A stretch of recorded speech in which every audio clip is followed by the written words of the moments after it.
Bienvenue dans cette série de nouvelles vidéos. Aujourd'hui, je vais vous parler des indicateurs de performance. Donc, vous avez mis en place chaque action. Donc, aujourd'hui, je vais vous montrer comment piloter votre business. En tant que coach, je vous conseille fortement d'avoir deux activités minimum. Premièrement, le coaching, que ce soit à distance, en one-to-one, en groupe, etc.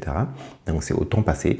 Et le deuxième type de service, c'est d'avoir exactement la vente de formation. Très clairement, beaucoup de coachs se sont mis à la vente de formation parce que c'est un revenu complémentaire non négligeable qui permet de pouvoir amortir les coûts et avoir facilement un deuxième revenu. Exemple, il y a des coachs qui vendent essentiellement leurs programmes qui sont à 5 000 € par mois juste en vendant la formation. Si vous avez une formation à 50 € pour avoir 5 000 €, il faut vendre ça à 100 personnes. 100 personnes avec le trafic, comment vous positionnez avec le trafic payant et le trafic non payant, vous arrivez à avoir 100 personnes. Donc voici les bases de votre business.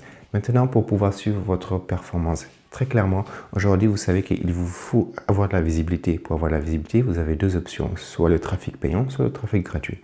Si vous avez du trafic payant, il faut savoir combien vous coûte un client, combien vous coûte un prospect et quel est le taux de transformation. Je m'explique.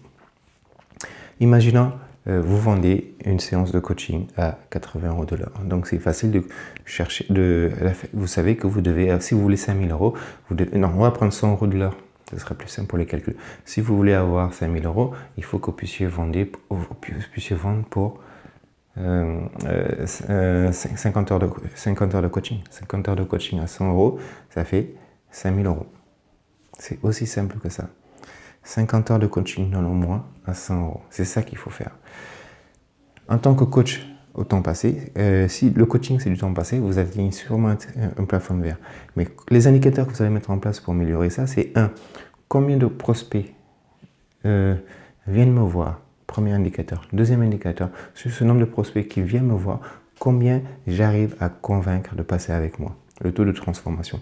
Vous avez 10 personnes qui viennent vous voir, combien j'arrive à signer? Si vous arrivez à signer 1, 2, c'est problématique. Là, vous avez un indicateur qui vous dit que vous devez vous améliorer. Deuxièmement, par exemple, si vous vendez la formation, vous savez que, par exemple, pour attirer des gens sur mon site, je paye la publicité. Ça me coûte 50 centimes, 1 €, 2 €. J'attire 100 personnes. 100 personnes, ça me fait par exemple un budget de 200 € ou 300 €. Je vous dis des chiffres génériques. En fonction des personnes, en fonction de la performance, ce sera beaucoup, beaucoup moins. Si vous arrivez à générer 50 centimes le clic, c'est très, très bien. Donc, une fois que vous avez fait ça, vous générez des gens qui vont venir sur des clients potentiels qui vont venir sur votre site. À partir de là, vous leur donnez, vous essayez de les convaincre. On a le taux de transformation des personnes qui arrivent. Et sur ces personnes-là, est-ce qu'il y a 30% qui vont cliquer sur « je prends la formation », mais qui n'achètent pas la formation, qui vont cliquer sur « prendre la formation ». Ça veut dire de 100 personnes, on est passé à 30 personnes qui vont valider le panier. Et sur les 30 personnes, on a 20 personnes qui achètent. Donc, de 100, on est passé à 20. Si vous avez un taux de transformation de 20%, ce qui est très bien. Donc, 20%. Si 20 personnes, vous avez la formation, vous vendez ça à 100 €, 20 personnes, ça fait 2 000 €. Vous avez 5 000 € plus 2 000 €, vous avez 7 000 €. Donc, au niveau des indicateurs, vous avez les indicateurs combien de personnes vont cliquer sur ma publicité, combien de personnes vont arriver sur mon site, combien de personnes vont aller sur vont mettre leur carte bleue pour prendre la formation, combien de personnes valident le paiement. Donc vous avez déjà 5 indicateurs, et vous avez aussi le taux de retour, les gens qui disent non, finalement j'annule au bout de 14 jours parce que c'est la loi française qui permet aux gens de pouvoir se rétracter. Donc voilà, donc vous avez un ensemble d'indicateurs qu'il va falloir optimiser à chaque fois pour que vous puissiez atteindre plus rapidement vos objectifs de chiffre d'affaires. Très clairement, donc taux d'acquisition, taux de transformation, taux de suivi. À chaque étape de votre processus, vous devez avoir un indicateur. Ça vous permet d'identifier rapidement les leviers, les axes d'amélioration de votre business en termes de coaching et en termes de vente de formation. Ça, c'est pour la partie. C'est les indicateurs de performance opérationnelle. C'est-à-dire que qu'est-ce que je fais pour améliorer mon business et atteindre mes objectifs plus rapidement, que ça me coûte le moins cher possible. Deuxième type d'indicateur, c'est les indicateurs financiers. En tant que professionnel, vous savez que vous avez des charges, même si elles sont minimes par rapport à d'autres secteurs, vous n'avez pas de loyer à payer. Enfin, encore si vous allez à la salle, si. Mais imaginez vous soyez totalement en ligne. vous mettez en ligne, vous avez votre coaching en ligne. Vous ne faites pas en présentiel, coaching en ligne, coaching de groupe en ligne et surtout vous faites vente de formation. Donc les coûts de loyer, vous les avez presque éliminés. Par contre, vous avez des abonnements au niveau de l'assurance, au niveau des logiciels, au niveau de l'URSSAF. Vous avez plein de types de charges qui arrivent.